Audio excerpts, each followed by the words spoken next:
It's 97 on the box, H-Town's #1 hip hop and R&B station. It's your homegirl, Jessica Jeans. It is a late night hustle. And shouts out to all you late night hustlers out there.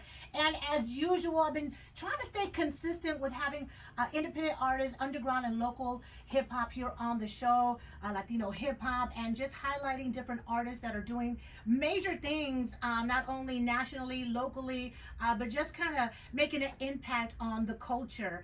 And so I am just so excited to have I feel like one of the founding women when it comes to being a Mexican American Latina rapper, who made a lot of radio noise back in the day. And you're back in right here in the business. You're making your comeback and in the building today. Powda. Hello. Thank you so much for having me. Girl, I'm rambling because I'm like really I grew up on a lot of your music.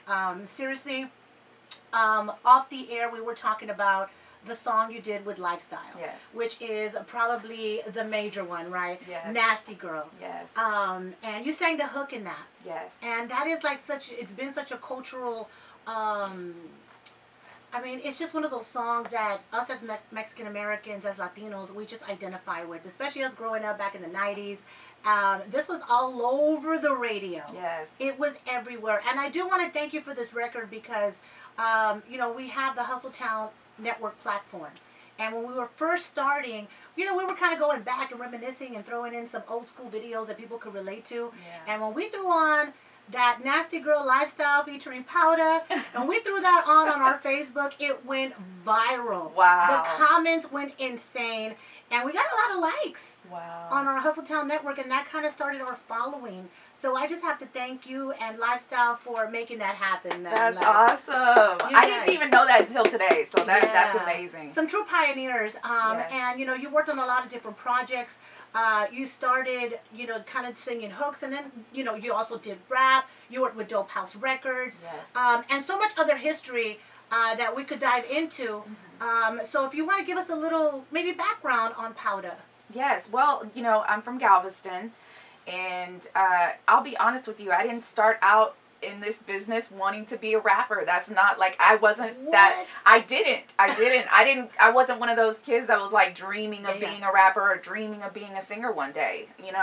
I was actually more of a dancer. I was more into dancing. Mm-hmm. And I used to do like backup dancing and videos and stuff like that. And I happened to go to a studio in Galveston with a friend of mine and met up with Lifestyle. And, I just kind of sang a little bit and played a little bit of piano where they were making beats and stuff like that.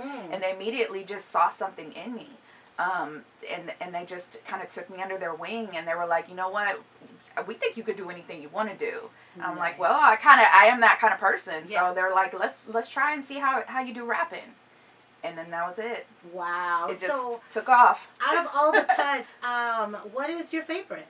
My favorite, I would have to say, is 1 in a Million. Mm-hmm, That's my favorite, my personal favorite. I love the hook on 1 in a Million. Yes. I just love it.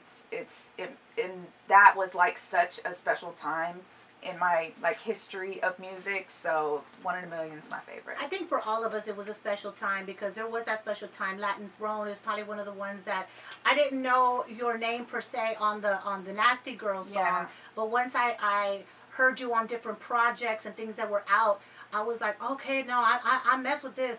I really, really like this girl. Yeah. You had This Girl, a whole bunch of other classic songs. So if y'all gonna do y'all history on some Powda, because seriously, if you haven't heard or you're new to some of this throwback type of Mexican American music. I mean, this was on heavy rotation out here, and a lot of y'all remember that. But I did want to bring you in because it was last year, I believe, I met you at the Day of Unity show. Yes. And I was like starstruck, like, oh my God, it's Powda! What? And so we linked up and we stayed connected. And then I had a women's empowerment event. Yes. And I thought about, you know what, I want to honor some, pioneers in the music game for me and in our culture. And so you, along with Carolyn Rodriguez, Crystal Poppin, I had you guys pull up. I didn't want you to perform. I just kind of wanted to honor you with a whole bunch of other ladies who did perform, like a new generation. Yes. And you got up and performed. You were like, I'm not going to sit here. I can't sit here and listen to y'all play Take It Off, and I'm not going to get up there. And Powda had a few drinks, So I was like, man, I got to wreck it real quick. Yeah, without missing a beat too. You got back on stage and it was like you never left. Yes. Had you been performing before that night? No. Wow. I had been out of the business for over 10 years. Wow. Hadn't done anything. And thank you so much for honoring me that night. That meant so much to me. And that, like, those two things, that the honor that you gave me and then the honor I got in December with the Legend Award from SLM, like, that really did restart my career without me even realizing that was going to happen.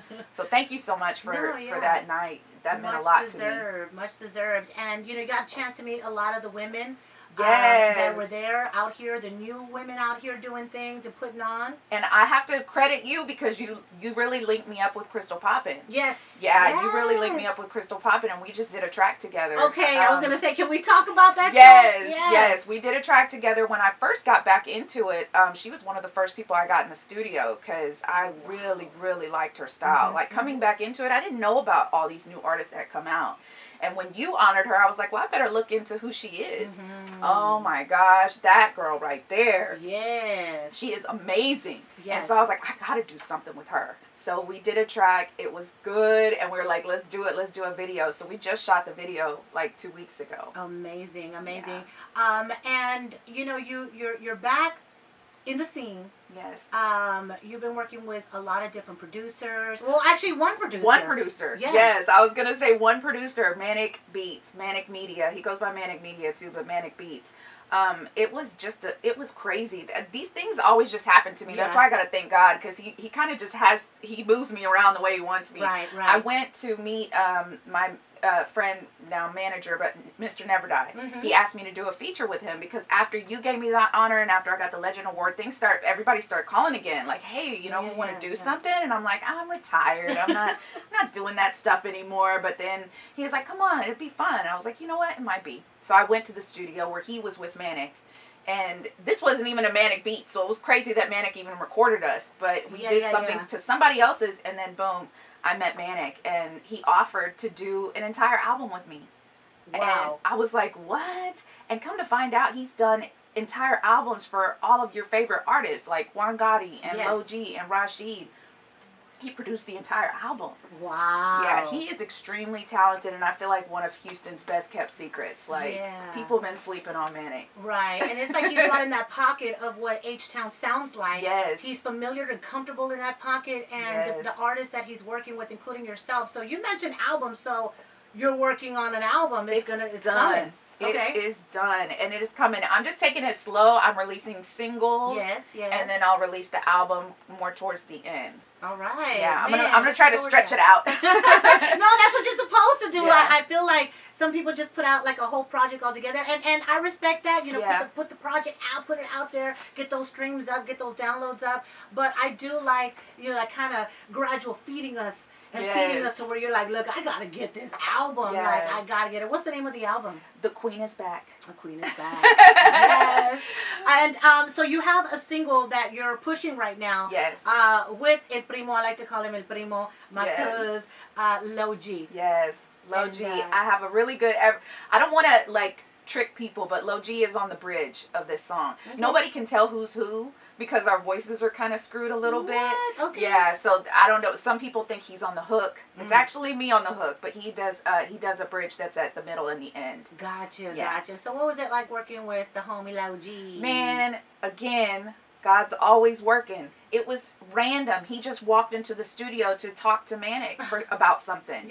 And I was working on that song, and he heard it, and he was like, "Man, you got a banger there." And I was like, yeah, but we think it needs something, like maybe a bridge. And we were like sitting there listening, and he was like, oh, I got it. And immediately just came up with it, recorded it in 5 minutes, and it was done. And I was like, wow, you just made the track. Wow. Man, shouts out to that boy Lil G. Yeah, shout out to Lil G. He has showed me nothing but genuine love since I've been back. Like, he really is like my brother.